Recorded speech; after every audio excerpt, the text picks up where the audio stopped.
최근 들어 그 상담이 많이 들어오나요? 뭐 최근에 상담하시는 분들이 많죠. 지금 구체적으로 얘기해 주실 수 있는 분이 있으세요? 이제 상담을 하는 분들 중에 어떤 분들은 본인이 국제 결혼을 하는데 어떤 자신감, 자기 환경, 특히 이제 지금 전처에 자식이 있는데 결혼을 하는데 문제가 없느냐는 둥, 아니면은 자기 직업, 뭐 여러 가지 문제로 이제 상담을 해보시는 분들도 있고, 그분들은 제가 자신을 가지라 그래요. 왜냐면 전체 자식이 보니까 이제 중학교, 고등학교 다니고 하면 거의 다 컸잖아요. 다 컸으면은 걔네들도 요즘은 학교 다니고 학원 다니고 하면 뭐 사실 집에 잠만 자고 공부 뭐 학교 사고 이렇게 보면은 생활에 같이 많이 어울리는 게 많이 덜 하잖아요. 한국 그 생활은. 그래서 자신 있게 결혼을 생각하시라고 하고, 그 외에 또 많은 상담이 오시는 분들은 타 결혼 회사에서 결혼을 하고 그 신부가 어떤 두 사람 간의 대화를 하는 데서 어떤 말에 조금 본인이 의심이 간다는 그런 사례가 있었어요. 그게 이제 신부가 아기를 한국 가서 천천히 임신하고 싶어요. 이렇게 이제 말을 문자로 주고 왔대요. 그래서 이제 이분이 이게 무슨 의도입니까? 라고 저한테 문의가 왔어요. 그래서 제가 이제 했죠.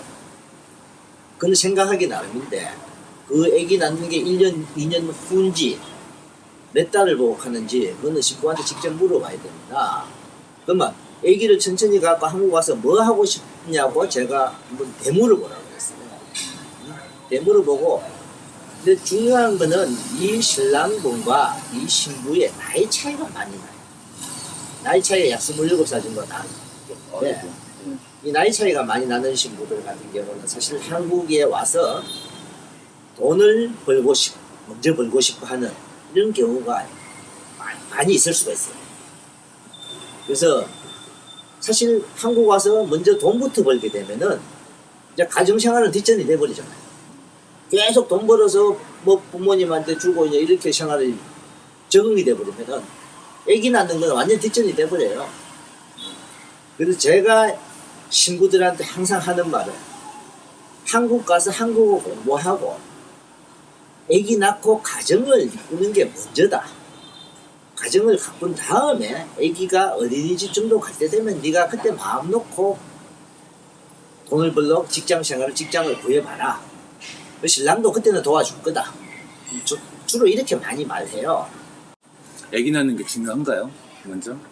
자, 가정생활이라는 게 이제 견해 차이인데, 우리 한국 사람 보편적으로 결혼이라는 자체가 두 사람만 아기자기하게 살기 위해서 결혼하는 경우도 있을 수 있어요. 요즘 한국 남성과 한국 여성이 만나갖고 결혼은 뭐 자기들끼리 뭐 해서 몇 년 후에 아기 낳자 이런 경우도 많이 있는데, 이 국제 결혼은 자녀가 있고 없고가 차이가 많이 납니다. 자녀가 와이프하고 남편을 연결시켜주는 끈이 돼. 왜냐면 우리가 부부싸움을 해서 화가 나도 자식이 있기 때문에 참는 경우도 많잖아요. 그렇기 때문에 항상 저는 결혼하면 아기를 빨리 낳으라고 제가 이야기합니다. 그러다 보면 부부지간에 남편들이 와이프가 좀 해도 큰 소리 좀 덜 치고 와이프도 참는 경우도 있을 수 있고, 그렇기 때문에 아기를 먼저 임신을 하면은 그쪽 신부 쪽 부모들도 한국에 와서 3년간 체류했었잖아요. 지금은요. 또 그 다음에 또 베트남 왔다가 또 한 번 더 3년 또 있을 수 있고, 그러니까 먼저 가정 행복이라는 게 사실 뭐예요? 와이프하고 결혼 살다 보면 내 자식도 낳고 이렇게 아기자기 살아가는 게, 남자들은 자식이 있으면 또 더 열심히 사회생활하면서 돈도 더 열심히 벌게 되고, 와이프도 제일 중요한 게 근데 있어요. 자, 부부지간에 국제결혼해서 부부지간에 두 사람이 이렇게 살잖아요. 남편이 일을 하고 나가거나 직장을 나가버리면 신부는 혼자 있잖아요. 혼자 있다는 그게 애기한테 신경을 이제 쓰게 되면은 남편들이 좀 편해지잖아요. 남편들이 편해진다는 것은 정신적으로.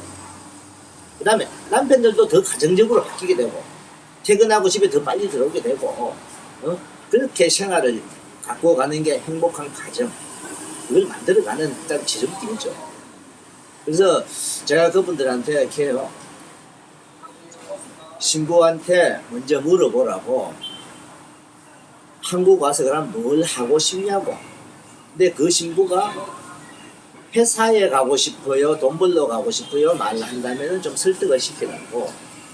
그리고 그 기간이 얼마나 필요하냐 한번 물어봤을 때 그냥 저 같으면은 아기는 생기면은 그냥 그때 놉시다 이렇게 정도 말을 하고 신부를 천천히 설득을 해서 좋은 가정을 이루는 게 가장 좋죠. 근데 일단 신부가 아기 낳는 걸 미룬다는 거는 조금 의심해봐야 되지 않나? 의심한 확률이 높아지죠. 때문에 나이 차이가 많이 나는 신부일수록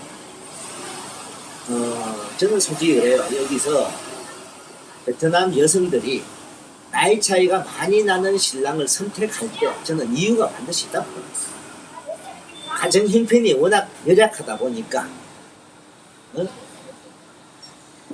자 정상적인 신부들은요 최근에도 마찬가지예요. 저희들도 맞선을 보다 보면은 20-30살 이상 차이 나는데 신랑이 그 여성한테 마음이 가는 수가 있잖아요. 근데 그 여성분이 이 신랑분의 프로필을 보고 들어보고 죄송합니다 하고 있어 가요. 저는 그게 당연하다고 생각해요. 그게 정상이죠. 정상이죠. 근데 나이 차이가 많이 나는데도 예 좋습니다라고 할 때는 저는 그 자리에서 바로 이야기합니다. 일단은 좀 더 의심하자. 더 점검하자. 왜냐면은 신부들 같은 경우도 이제는 지금 여기서 베트남도 옛날부터 옛날처럼 그런 생각이 아니에요. 좋은 신랑 만나고 싶고 잘생긴 신랑 만나고 싶고 돈 잘 버는 신랑 만나고 싶고 이게 여성들의 전부 다 로망이 돼 있어요 이제는. 그런데도 나이 차이가 많이 나는데도 오케이 한다. 제가 실례로 지난번에 한 말씀을 드린 적 있죠. 신랑분 나이가 50 정도 됐는데 신부가 뭐 예를 들어서 뭐 19, 18살도 뭐 있을 수 있고 이렇게 선택을 한다. 그러면 저는 무조건 그 여성 집에서는 돈을 바라고 하는 거예요. 근데 모든 신부들은요 사실상 결혼을 하는데 이번에 저 결혼하는 여성 중에 한 분이 그런 말을 한 적이 있어요. 어떤 말을 했냐면 신랑이 물었어요. 왜 한국 결혼을 생각했어요? 라고. 그분은 신랑이 56살, 신부가 36살. 딱 20살 차이거든요. 근데 이 여성분은 재혼이에요. 애가 14살, 딸내미가 있어요. A식장에도 딸내미가 왔는데 참 이쁘게 생겼더라고. 근데 이 여성분은 이제 의류 공제 쪽에 일을 하고 있었어요. 하고 있는데 이 여성분이 한 말이 자기 노후를 생각했을 때 이 베트남보다는 한국 사람과 만나서 결혼해서 사는 게 노후가 훨씬 안 편하겠냐 이런 말을 하더라고요. 저하고 직접 있었는데 했던 말은 아니고 결혼한 이후에 두 사람이 호텔방에서 번역기 갖고 이렇게 대화를 했던 내용을 신랑이 저한테 이야기를 하더라고요. 그분 생각에 그 신부 생각이 틀린 말은 아니잖아요. 당장 내가 돈 잘 버는 한국 가서 돈 벌고 싶어요가 아니고 내가 나이가 더 들면서 자기도 36살 가면 베트남에서 작은 나이 아니잖아요. 몇 년 지나면 40이 넘어가고 이 베트남은 40 넘어가면 완전 중년으로 넘어가는 시대인데 한국 가서 좀 능력 있는 남편 만나고 그 다음에 여기 자기 딸도 좀 좋은 환경에서 한국 가서 키우면 좋고 이런 생각, 노후를 생각하죠. 당장 한국 가서 내가 일을 해서 지금 돈을 벌고 싶다 이게 아니더라고요. 그런 지금 현재의 신부들의 마인드가 많이 바뀌어요. 바뀌고 있는데 아직도 일부 한국 가면 돈 많이 벌고 한국 가서 일하면 돈을 많이 번다는 이 생각으로서 나서는 신부들이 있다는 거죠.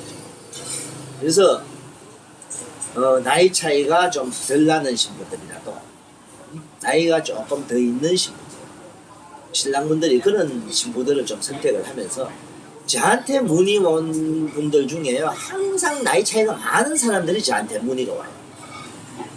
개인 소개를 했는데도 나이 차이가 많이 나는 사람, 다른 업체에서 결혼을 했는데도 나이 차이가 많이 나는.